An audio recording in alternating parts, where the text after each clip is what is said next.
예, 반갑습니다. 기자 여러분 안녕하십니까? 저는 더불어민주당 수원정지역 국회의원 김준혁입니다. 여러분 혹시 알고 계시나요? 장생탄광 수몰사고 1942년에 조선인 강제 노동자들이 일본 야마구치현에 장생탄광으로 끌려가서 거기서 엄청난 고통을 받다가 끝내 136분이 탄광 안에서 수몰돼서 돌아가셨습니다. 그러나 해방된 지 80년, 한일 국교 수립된 지 60년이 되는 지금까지도 이분들의 유해는 발굴되지 못하고 있습니다. 산자가 죽은 자에게 역할을 해야 되는데 거꾸로 죽은 자들이 산자를 살리는 이 상황 속에서 죽은 자들이 아직도 자신들을 찾아달라고 산자들에게 이야기하고 있음에도 불구하고 아직도 산자들이 그 역할을 하고 있지 못합니다. 그러나 여기에 계신 이분들께서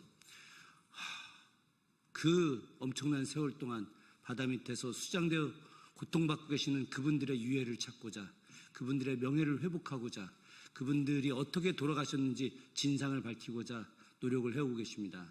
이번 다음 주에 제5차 장생탄광 방문단이 결성되었고 무려 60여 분 이상이 그 참가단에 참여하고 계십니다. 물론 저도 이분들과 함께 가고 있습니다. 이분들께서 방일 전에 오늘 특별한 기자회견을 요청하셨고 오늘 기자회견에 함께 하시게 될 겁니다. 기자회견과 관련된 사회는 장생탄광 5차 방문단의 심상균 선생님께서 해주시겠습니다. 네, 장생탄광 방문이 작년에 시작이 돼서 다음 주에 5차 방문을 하게 되었습니다. 그리고 2달 전에 장생탄광 희생자 기양추진단이라는 비영리 단체가 설립이 되고 첫 방문을 하게 되었습니다. 김준혁 의원님께서 3차에 함께 방문을 해주셨고 또 이번에 5차에 함께 하시게 돼서 좀 더 국회 차원에서의 활동에 큰 힘이 되고 있습니다. 이번 5차 방문의 단장을 맡으신 대구대학교 조덕호 명예교수님이 간단히 5차 방문 개요를 설명드리겠습니다. 안녕하십니까. 방금 소개받은 대구대학교 조덕호입니다. 20여 년 전부터 우리 지금 귀향추진단의 최봉태 대표와 일본의 역사를 새기는 모임에서 계속 추진해 오다가 지난해부터 1차에서 이번에 5차까지 가게 되었습니다. 저는 3차에서 5차를 맡고 있는데 6월 18일부터 20일 사이에 갑니다. 특히 이번 방문이 굉장히 의의가 있는 것은 장생탄광에서 지금 유골이 나올 가능성이 굉장히 높아졌습니다. 그래서 이번에 만약에 유골이 나오게 되면은 DNA 조사를 비롯한 여러 가지 조사를 정부와 협력해서 하기로 하고 특히 지금까지는 대구 경북을 중심으로 해서 전국적으로 민간인 단체에서 활성화되는데 이번 이재명 정부와 함께 새로운 출발을 할 수 있는 계기가 되었으면 좋겠습니다. 감사합니다. 네, 다음은 장생탄광 희생자 기양 추진단의 향후 활동 방향 그리고 이재명 정부에 바라는 요구사항 등을 기양 추진단의 최봉태 대표께서 간단히 설명드리겠습니다. 지금 이재명 정권이 들어섰거든요. 들어섰는데 지금 대통령께서 취임식 첫날 이 제3자 변제를 지속할 것이냐는 그런 일본 마인치 신문입니다만은 그 질의에 대해 가지고 어떻게 말씀하시냐 하면은 사죄할 것은 사죄하고 협력할 것은 협력하자 그렇게 말씀을 하셨는데 그래서 이 대통령의 대일 정책과 관련되어 가지고 이게 현실화시키기 가장 좋은 게 이게 장생탄광 방문입니다. 왜 그러냐면은 이 장생탄광에 저희들이 가서 만약에 이게 유골을 찾게 되면은 이시바 총리가 사죄하지 마라 해도 사죄를 할 수밖에 없을 겁니다.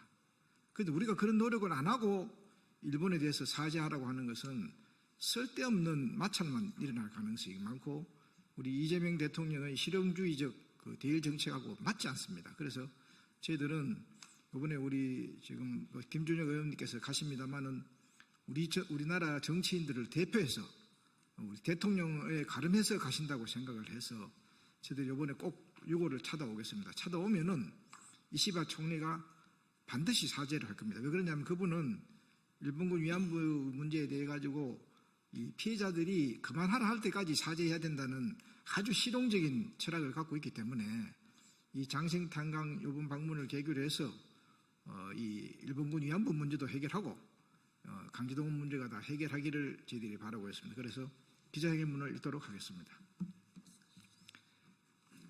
장생탄광 희생자 귀향 추진단은 2025년 6월 18일부터 2박 3일간의 일정으로 일본 우베시 장생탄광에 5차 방문을 합니다. 윤석열 정권이 파면이 되어 처음 이루어지는 방문입니다.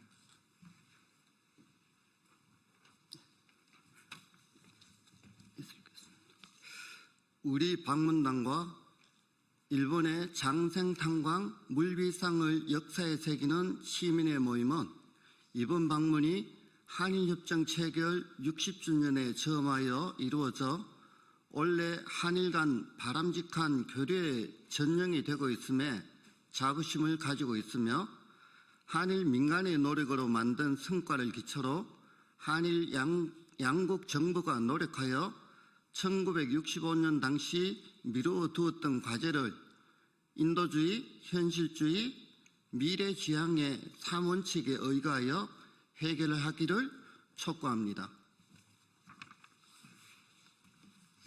구체적으로 일본 정부는 확보된 일본 예산을 활용해 민간인들이 조사한 성과를 기초로 유물 발굴에 적극 나서주기를 촉구합니다.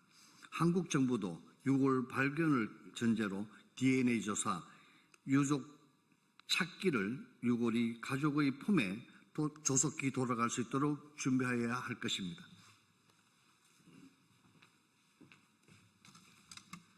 최근 일본의 이시바 수상께서도 장생탄광에 대한 한일 이한국 시민사회의 노력을 고귀한 활동이라 언급하며 필요하면 현지 방문도 오실 뜻을 밝히셨고 이어 일본 정부 차원의 전문가 조사 여부에 대한 검토 작업에 들어간 바 있습니다.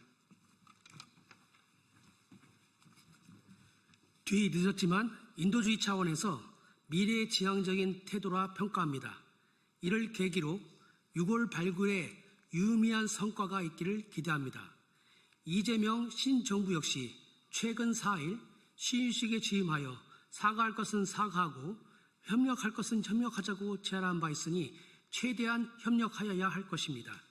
이와 관련하여 장생탄광 희생자 6월 수습에 노력하고 있는 일본 시민들은 새로운 이재명 대통령 시대에 면담을 요청하고자 하고 있습니다. 이에 응답하기를 촉구합니다. 한일 협정 체결 60주년이 며칠 남지 않았습니다. 양국 언론도 양국 민간인들의 공동 노력을 양국 시민들에게 제대로 알리고 한일 양국 정부는 향후 주도 사업과 역사 개성을 위한 작업에 공동 노력하여야 할 것입니다. 2025년 6월 13일 장생탄광 희생자 귀향 추진단. 네, 이상으로 기자회견을 마치면서 해방 이후 그 80년의 굴욕과 반역의 역사들의 종지부를 찍고 앞으로 새로운 80년 한일 평화의 시대, 동북아 평화의 시대를 여는데 이 장생탄광의 한일 시민연대 사업이 단순한 하나의 해묵은 한일 간의 하나의 현안인 것이 아니라 이 해결 작업을 통해서 새로운 평화의 시대로 가는 길목에 큰 일이라는 것을 다시 한번 말씀드리고자 합니다. 이상 기자회견을 마치면서 인사와 가름하고 나갈 때 자료를 드리도록 하겠습니다. 성명서는 추가로 자료로 배포하겠습니다. 이상 마치겠습니다.